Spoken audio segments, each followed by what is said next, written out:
there's this guy named A.N. Wilson. I'm Yep. sure you know who he is. He wrote this book, Jesus, A Life. Interesting points in that book. And, again, I'm sure we could go on for at least an hour on the different points that he makes. But I'll zone in on just one because it's interesting to me. So he thought that, okay, it seems to me from reading the texts in the New Testament that Jesus seemed to think that the end was coming very soon. And for instance, I guess the strongest evidence for that would be Matthew 16:28. Truly I tell you, some of you will not taste death before you see the Son of Man coming in his kingdom. He said that to his disciples. They all died. So what would your, I guess, to ask you the question, what would your idea be on that, I guess your counter argument to the opinion that Jesus and Paul thought that the end times were coming very soon? Okay, well, the verse you're talking about, or the section you're talking about, is Matthew 16.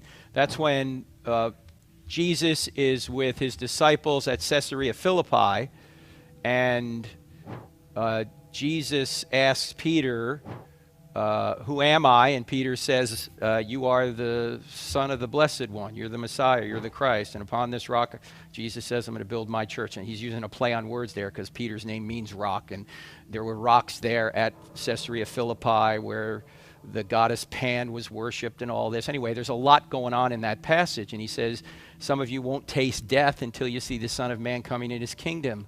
Well, Matthew 17:1, right after that, is the Transfiguration.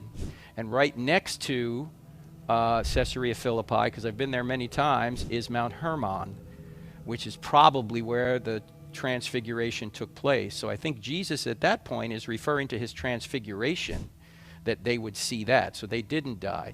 There's a more problematic passage, though, and that's in Matthew 24, the Olivet Discourse, where Jesus says, the sun will be darkened, the stars will fall from the sky, the moon will not give its light, and all this. Yep. And it seems like he's predicting the end of the world there.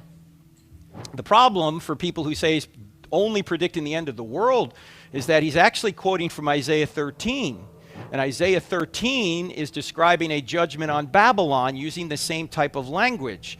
Now, this is known as apocalyptic literature or apocalyptic language. It's exaggerated language about the physical universe and how it's going to basically disintegrate, even though it's not literal. And so in Isaiah 13, when Babylon was taken out, the stars did not fall from the sky, the sun did not fail to give its light or stop giving its light, etc.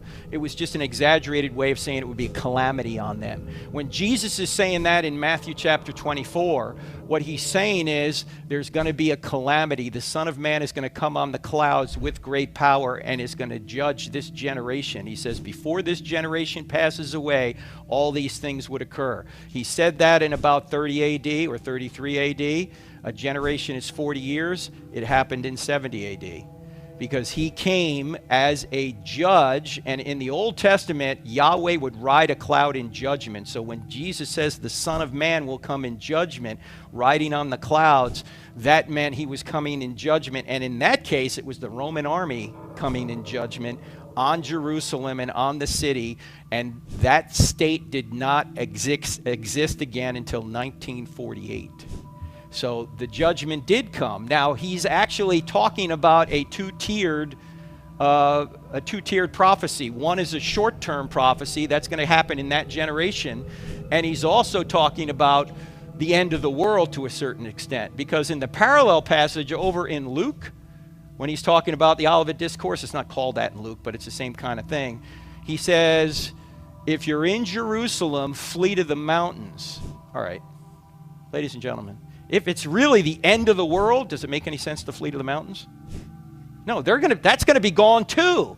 So he's talking about a short-term judgment, but it also illustrates a longer judgment. So Jesus is not a false prophet there. He's using prophecy the way that the Bible uses prophecy frequently, a short-term fulfillment and then a long-term fulfillment. Still, I'm the king of New York, still.